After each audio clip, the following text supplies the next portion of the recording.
There is a naturally irregular pattern in both the male and female hairlines. These are models displaying their natural hairlines.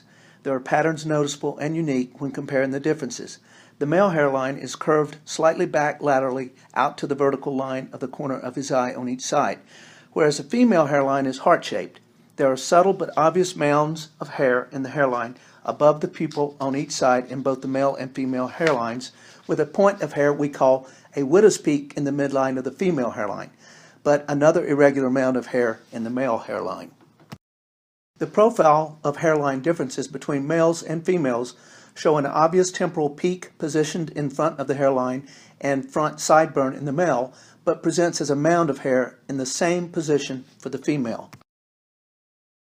This slide demonstrates the position of the hairline with the front line including the mounds drawn in the left, right, and center to provide the artistic recreation of a natural irregular hairline seen in the models previously.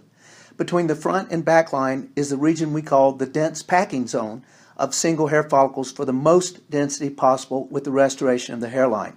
The temporal peaks are also drawn in for restoration requiring single hair grafts into a 0.8 millimeter blade with a 90-degree angle to keep the hair growing flat and somewhat directed toward the ear as the peaks typically grow. This is my patient's hairline and the hairline of a local competitor who does follicular units, but even a week later when the patient came to me to ask my opinion, it's obvious the hairline will not look appropriate or natural as it lacks the proper hairline position, irregularity, and artistry to reproduce Mother Nature.